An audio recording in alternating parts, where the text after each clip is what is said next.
ኪራ በቃ ገብተን እናወራለን። ጽናት እኮ በጣም ነው ማለት እውነት አንቺ አጥቼ የምኖረው ጨለማ ሆነብኝ። ኪራዬ ለትንሽ ጊዜ እኮ ነው፣ በቃ ትረሳኛለህ። መርሳት ለአንቺ ቀላል ነው አይደል? ቆይ ከማንም በላይ ታውቂኛለሽ አይደል?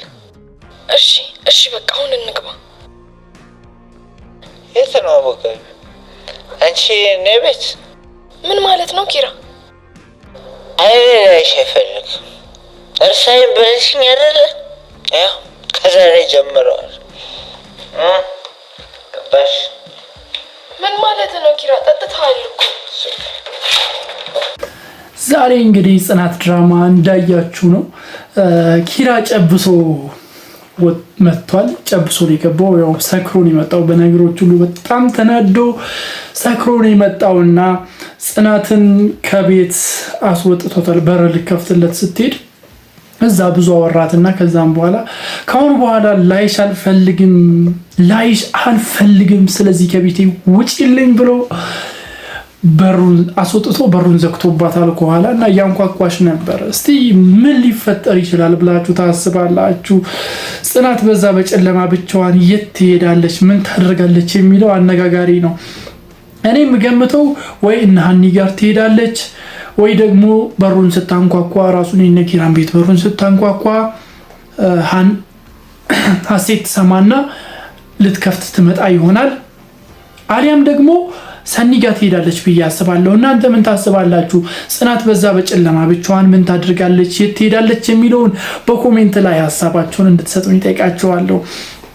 እንግዲህ ያበደው ነው ጽናት ከምር ጽናት ድራማ ያበደው ነው።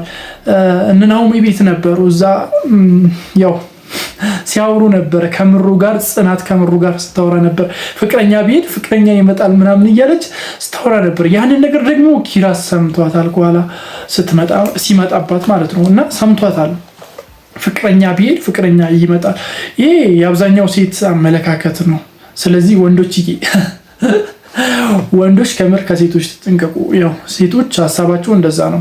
ፍቅረኛ ቢሄድ ፍቅረኛ ይመጣል ስለሆነ ሀሳባቸው ብዙም አትደሳሰቱ። ፍቅረኛ ያላችሁ ሰዎች ድንገት መሀል ሜዳ ላይ ጥላክ ልትሄድ ትችላለች እና ብዙም አትደሳሰቱ በዛ ነገር። ኪራ በጣም ነው የተበሳጨው።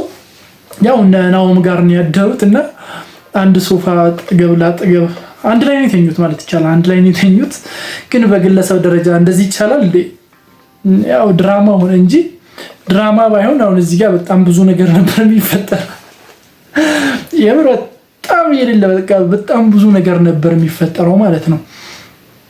ያው ድራማ ስለሆነ ምንም አልተፈጠረም። አንድ ላይ ተኝቶ አድረው ከዛም በኋላ ጠዋት ሲመለሱ ነበር ያው ጥሏት ምናምን ሲፈረጥ ነበር። ስትጮህበት ነበር። ማራቶን ነው እንዴ ውድድር ነው እንዴ ያስቆ ምናምን ቀስ ብለህ ጠብቀኝ ምናምን። ደግሞ ጓደኛዋን አግኝታ ነበር ጽናት ኬቢ የሚባል ጓደኛዋን የትምህርት ቤት ጓደኛዋን እና ከሱ ጋር ተገናኝታ ሰላም ስትለው ኪራ አይቷታል። ኪራ ደግሞ በዛ ነገር ቅጥል ነው ያለው። በቃ ነዷል፣ ይቀናል። በጣም ነው የቀናው በዛ ጉዳይ። በጣም ነው የተቃጠለው። ጨጓራው ነው የተላጠው ማለት ይቻላል። ያው አብሮ ሄዶ በርጋ ሲደርሱ ቤት ማንም አልነበረም። ከዛም በኋላ ያው ካፌ ሄዶ ሲጠብቁ ነበር ወይ ሀሴት ወይ ሄና እስኪመጣ ድረስ ለረጅም ሰዓት እየጠበቁ ነበር። በስተመጨረሻ ያው ሀሴት መታለች። ሀሴት በሩን ከፍታላቸዋለች። በጣም ደብሯት ነበር። ሀሴት ከሚባለው በላይ በጣም የሆነ ምን እንዳሳለፈች አላውቅም። በቃ የማይሆን ሙድ ውስጥ ገብታለች። በሄና ምክንያት እንደሆነ ይታወቃል። እና የማይሆን ሙድ ውስጥ ገብታለች።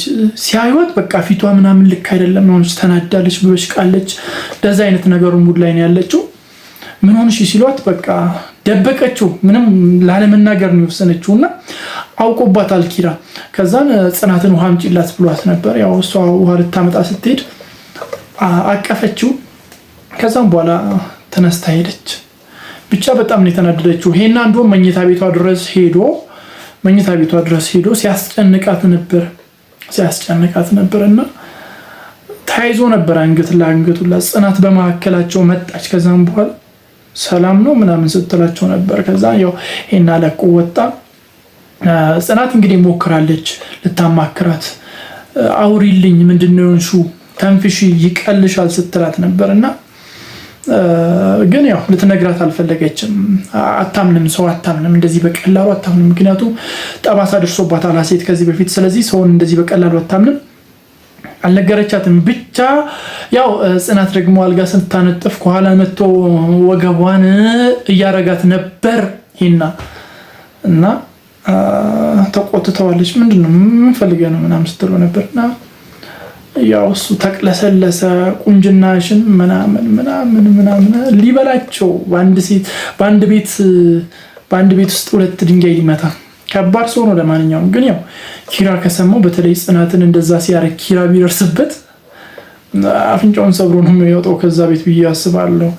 ታዲያ ለዚህ ቻናል አዲስ ከሆናችሁ ሰብስክራይብ በማድረግ የደወል ምልክቷን መጫን እንዳይዘነጋ። ባባይ